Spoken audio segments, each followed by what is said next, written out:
tidak mau mengeksekusi sesuatu ide yang dia punya karena dia menyadari bahwa bakalan ada resiko, ya. Bakalan ada resiko di setiap action yang dia lakukan. Sebagai pekerja di industri kreatif, saya menyadari bahwa load pekerjaan di kala pandemi ini luar biasa hektik. Banyak sekali konten yang harus saya kerjakan. Belum lagi kalau revisi. Aduh, menguras tenaga banget. Untuk menghilangkan capek, saya biasanya ngopi atau mengambil istirahat untuk tidur paling tidak 20-30 menit. Nah, saya beruntung banget nih karena adanya Biro Oil. Essential oil lemongrass atau minyak serai ini ampuh banget buat menemani jeda istirahat di sela-sela pekerjaan yang hektik itu. Cuma tidur 30 menit, badan langsung balik seger lagi dan siap bekerja lagi. Biro Oil 100% pure essential oil.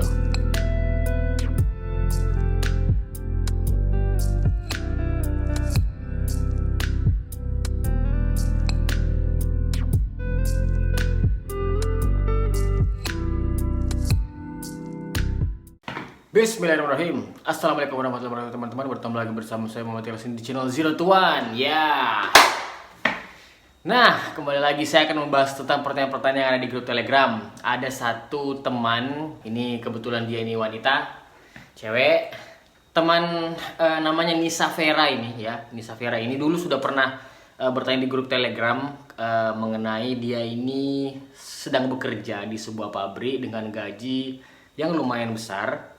Terus dia ini pengen resign dari tempat kerjanya sekarang untuk mengejar penghasilan tinggi dengan bekerja sebagai broker di pialang, ya, marketing atau sales di pialang.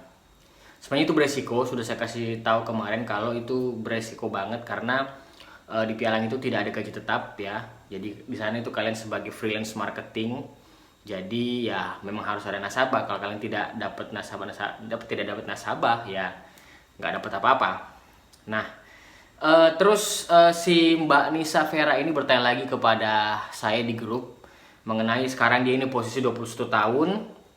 Dia sekarang punya tanggungan, masih ada orang tua yang harus dia nafkahi. Terus ada cicilan motor juga. Jadi kondisinya sekarang ini dia sudah berpikir tidak mungkin kalau dia ini bakalan kerja terus-terusan jadi buruh pabrik. Jadi dia berpikir saya harus punya usaha dan ada beberapa ide-ide bisnis tapi sampai sekarang dia belum eksekusi dan dia bingung.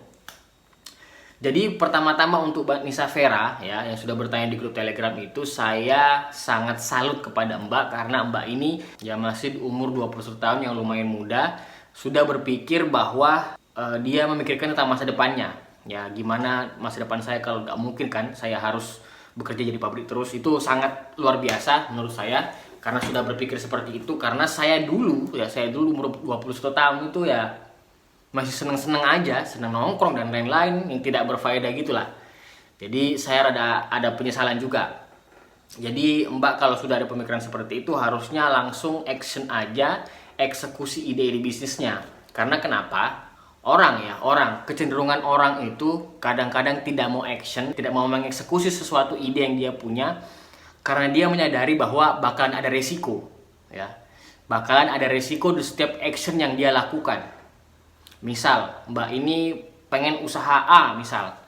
Dia langsung membayangkan resikonya ketika dia melakukan itu, ya. Nah, karena dia membayangkan resikonya, langsung otaknya itu otomatis diem. Dia lebih memilih tidak melakukan apa-apa. Dia memilih untuk tidak action. Karena dia menghindari risiko tersebut. Kita lebih memilih diam, ya, ketika kita mengetahui bahwa bakal ada resiko di situ.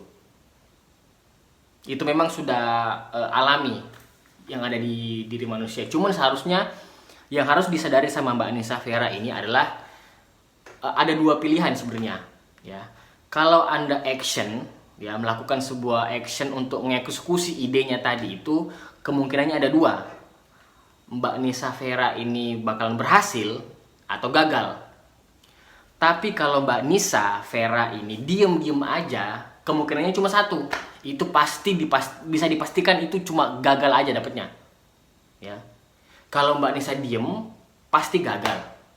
Tapi kalau Mbak Nisa action, melakukan eksekusi untuk ide-idenya itu tadi, ada dua kemungkinan, berhasil atau gagal. Nah, Mbak Nisa harus pilih.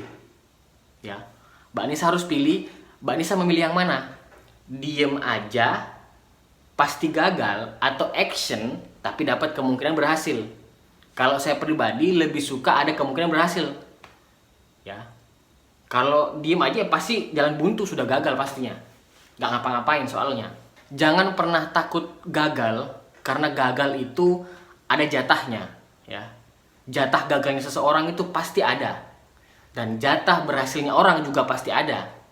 Jadi balance antara jatah gagal, jatah berhasil itu balance. Mumpung masih muda, ya, habiskan jatah kegagalannya ini. Kalau ini sudah habis kita lakukan semua, ya tinggal suksesnya aja yang kita bakal dapatkan.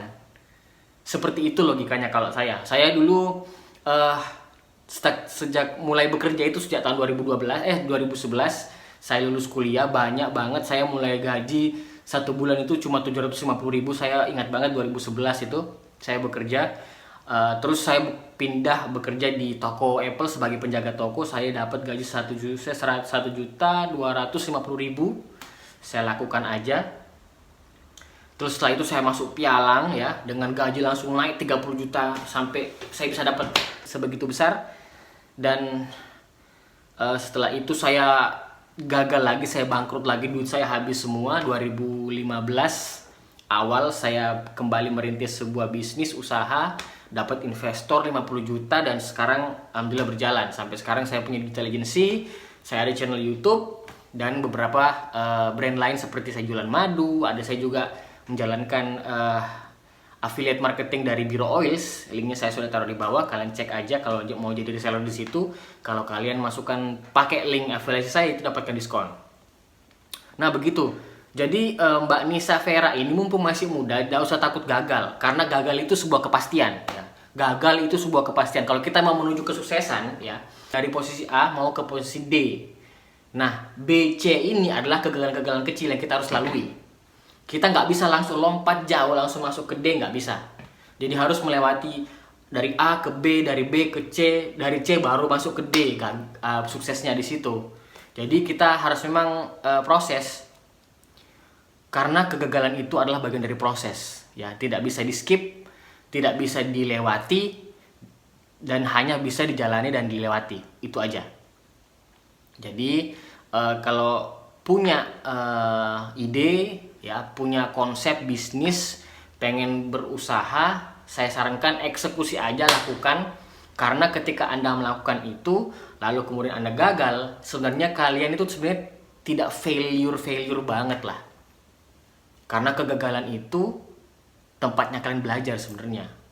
Semoga video ini bermanfaat, ya. Semoga video ini bisa menginspirasi teman-teman semua untuk bisa mulai eksekusi ide-idenya, eksekusi side hustle atau penghasilan tambahan dari pekerjaannya sekarang. Tapi saran saya khusus untuk Mbak Nisa Vera, jangan resign dulu dari pabriknya, kerjakan terus aja.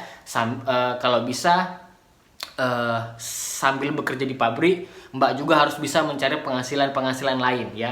Jadi penghasilan dari pabrik ini harus dijadikan sebagai safety net atau jaring pengaman dulu. Jadi biar aman, biar tidak ada resiko, sambil Mbak menyusun nih strategi-strategi kecilnya untuk menjalankan bisnis. Jadi disambi gitu. Karena sekarang lagi PPKM, lagi corona, lagi covid, hidup ini lagi susah banget, banyak orang yang tidak bekerja. Jadi jangan disia-siakan, ya, peluang kerjanya di situ. Jadi silakan di-share video ini kalau ada manfaatnya, dan jangan lupa subscribe. Kalau suka videonya like aja, kalau tidak suka dislike aja, terserah, ya. Saya tidak ada masalah. Oke, assalamualaikum warahmatullahi wabarakatuh.